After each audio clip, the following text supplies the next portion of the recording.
for you. Carrington Drug, your Health Mart pharmacy, located at Main Street and 5th Avenue. Winter storms can last for extended periods and cause unpredictable electrical outages. Otter Tail Power Company reminds you to assemble a winter storm kit today. Include a flashlight, radio, and batteries, drinking water and non-perishable food, a first aid kit with essential medicines, an alternate heating source, blanket gear.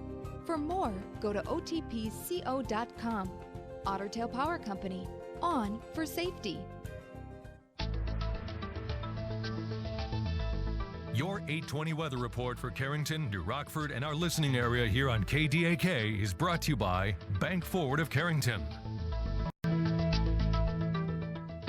Hi, this is Samantha Bollingberg with Bank Forward in Carrington. The holidays will be here before you know it. Go with the heartwarming choice, Visa gift cards from Bank Forward. You'll choose the card to load, and you'll leave the buying decisions up to your recipients. Visa gift cards from Bank Forward, member FDIC, can be used virtually anywhere debit cards are accepted. Stop in today. Cards have a $2.95 purchase fee for November and December. Certain other transaction fees and costs, terms and conditions are associated with the use of this card. See the cardholder agreement for more details. Gift cards are issued by MetaBank, member FDIC, pursuant to a license from Visa USA Inc. All right, here we go. Let's check out that forecast now. This is from your North Dakota Weather Authority for Carrington, New Rockford, and surrounding areas. Rest of today, not too bad. It's mostly sunny throughout the day. Should be highs around 20 degrees. West winds of 5 to 15 tonight. Partly cloudy, lows of 5 above. Southeast winds around 5 to 10. And now for tomorrow, a little bit warmer as we get closer to the weekend here. Mostly sunny sky with highs of 22. South winds around 5 to 10. Thursday night and Friday now, partly cloudy with lows of 5 above. And Friday highs, probably about 22. Northwest winds around 5 to 10. And then Friday night, partly cloudy, lows of 5 to 10 above. Saturday through Sunday for the weekend, mostly cloudy with highs in the upper 20s. So the weekend looks pretty good with lows around 15 to 20. Looking ahead now, Monday and Tuesday. Monday, we'll see highs about 15 to 20. Tuesday, a little bit warmer again. We'll see highs back in the upper 20s. Look for our listening area and beyond. Today and tonight, no hazardous weather expected at this time. All through Tuesday, no hazardous weather expected at this time. So should be clear sailing all the way through Tuesday according to the latest forecast right now. Road conditions, according to the North Dakota Department of Transportation, everything looks okay in our area, including 200, 281 in Carrington to Minot via 52. Actually, across the state, everything looks okay this morning. Watford City area, maybe some scattered frost, but other than that, everything else looks okay.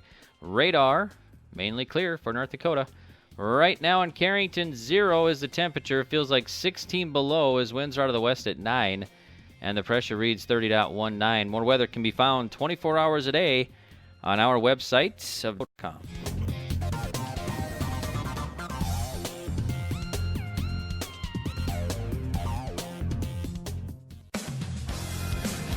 It's time once again for Here's What's Happening in Carrington, New Rockford, and surrounding areas on KDAK. Today's segment is brought to you by Hair and Nail Designs of Carrington. You can see the gals for all your hair, nail, and skin needs. Their location, 94 9th Avenue South, right across from Carrington Dental Care. Give them a call, 701-652-3200 for an appointment. That's Hair and Nail Designs of Carrington. All right, joining us this morning are some special guests from the Foster County Soil Conservation District, including Dion Schaff, the district manager. Good morning, Dion. Good morning. And how's your Wednesday going so far? Well, so far so good. All right, sounds good. And go ahead. I'm just going to say, as you said before, the weather's better than yesterday. Yeah, so. that's right. Yeah, that's always good when you can say highs in the upper 20s or so. So, also joining us this morning, Joel Lemire, County Extension Agent. Good morning, Joel. How's your morning going so far? Good morning, Greg. Sounds good. I really appreciated your forecasts, and when they're good, we'll give you credit. All right, sounds good. I like that. So, all right, thanks, Joel, for joining us, and also Brandon Schaefer in the back. Good morning, Brandon, Watershed Coordinator. So, Brandon, how's your morning going so far? Oh, about the same, not too bad. All right, thanks everybody for joining us this morning. Joel, why don't we start with you? We got a little to talk about here, actually a lot to talk about this morning. Egg Day at the Research Center coming up, correct? Yes, we've worked with the Carrington Research Extension Center, myself, and the county agent from Eddy County and the county extension agent from Wells County, and put together our first ever Central Dakota Egg Day. What our Central Dakota Egg Day will be on December 16th out at the Research Center, it's a one-day program that will offer 4 concurrent educational sessions. In other words, we'll have 4 different sessions going on throughout the day. We're starting at 9:30 a.m. with coffee and donuts, of course. We've got to start out the day right. From 10 o'clock until noon, then, we'll have concurrent sessions, 4 different locations within the Carrington Research Extension Center. Each of those sessions will be about a half an hour in length, so we're going to hit it really hard just for 30 minutes and move on to the next program. Take a break for lunch. Lunch is provided. It's free to anybody that's in attendance and to the general public. After lunch, we'll restart at 1 o'clock, and the same thing from 1 o'clock till 2:30. We'll run concurrent sessions again, half hour in length, 4 sessions running at all times. Then we're going to finish the day at 2:30 with a program on the 2014 Farm Bill, which is a huge concern to our area producers with the new Farm Bill that's out. And we have a presenter coming in from North Dakota State University that's going to talk about the new Farm Bill and things that producers need to know as they prepare to decide what they're going to do with that Farm Bill. Some of the programs we're offering, and I'm not going to mention all of them because we're offering 28 different programs over a one-day period, but I'll catch if that'd be interesting to more producers. In the crops area, we have one called Why Are Your Green Crops Yellow? Another one, Making Wheat Viable in Today's Market. Durum wheat contracts in 2015. An update on white mold management in soybeans are some areas that we feel that need to be addressed at this time. Kind of in the technology area, we got a program called Unmanned Aircraft Applications to Agriculture. In other words, the use of drones in production agriculture. NDSU Pest Management Application for your smartphone. That's a new program that NDSU has come out for your smartphone, a new app. It looks really interesting. Equipment options for in-season fertilizer application. We're seeing more and more producers do some in-season fertilizing.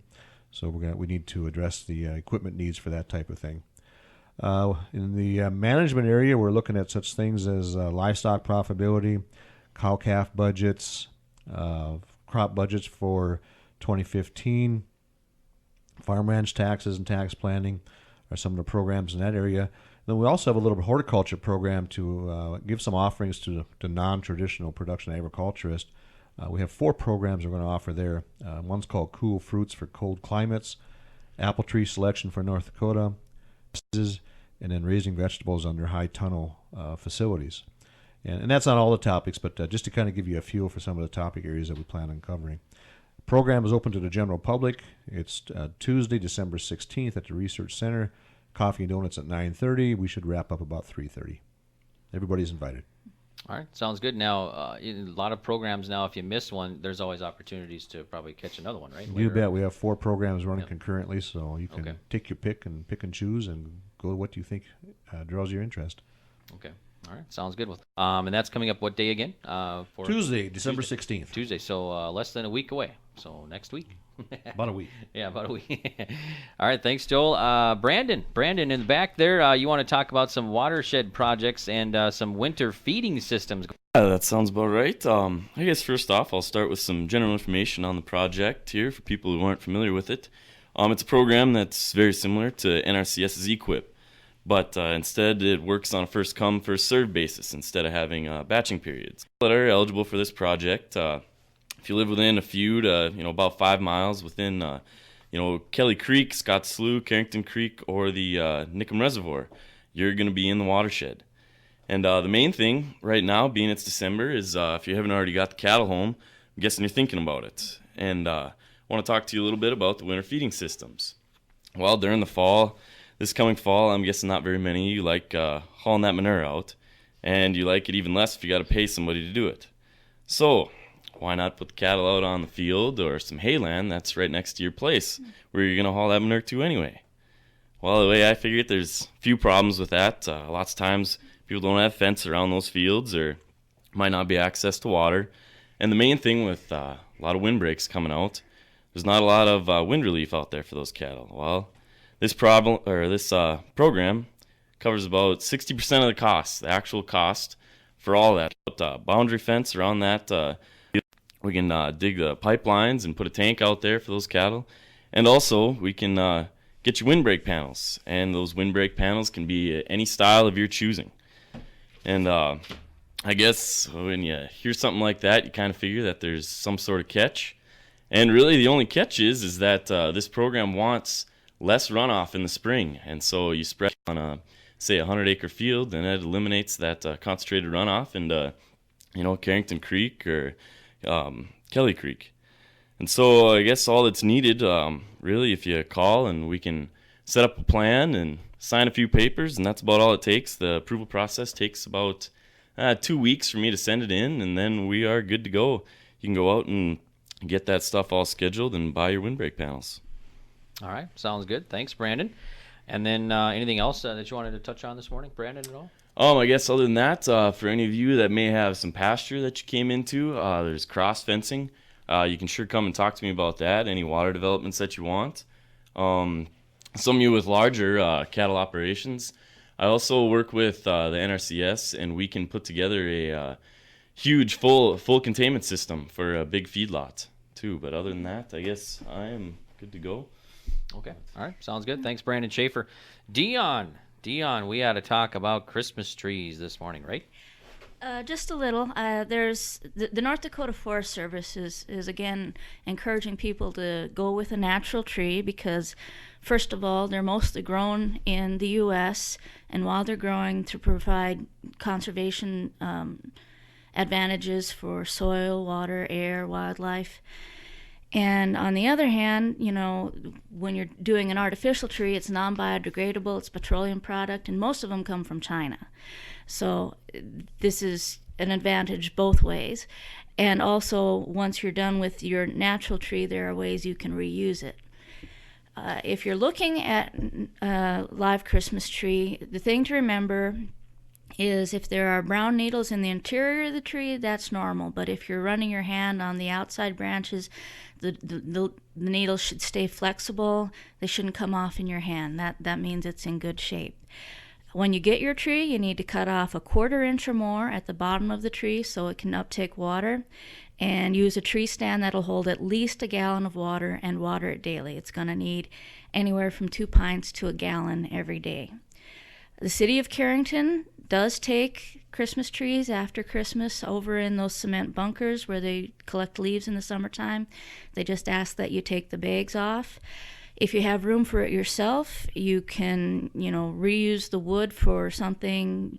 You can put it through a wood chipper to make compost or mulch.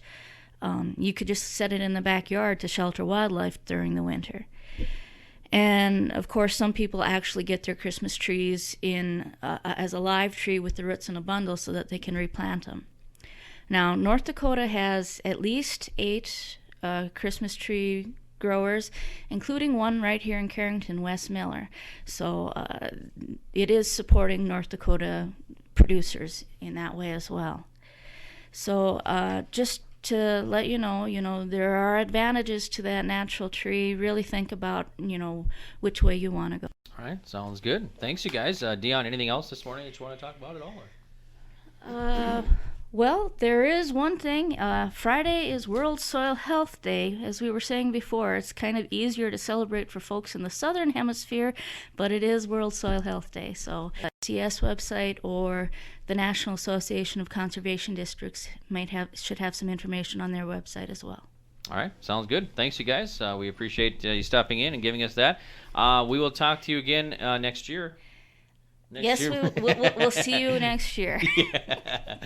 In January, let's see, that'll be January 7th, right? It's always the first Wednesday of the month. So. That's right. All right, sounds good. Thanks, you guys. We always appreciate when you stop in. We were talking this morning with Dion Schaff, District Manager for the Foster County Soil Conservation District. And also Brandon Schaefer this morning was joining us, Watershed Coordinator, and Joel Lemur, Foster County Extension Agent this morning. And that concludes our Here's What's Happening today. Today's segment brought to you by Hair and Nail Designs of Carrington. See the gals for all your hair, nail, and skin needs. Their location, 94 9th Avenue South, across from Carrington Dental Care. Give them a call, 652-3200 for an appointment. That's Hair and Nail Designs of Carrington. We'll take a break. Sports is next right here on Dakota Country Radio. Thrifty White Community Health Corner. Hi, this is Glenn and Rachel, Chief Pharmacist at Thrifty White Pharmacy.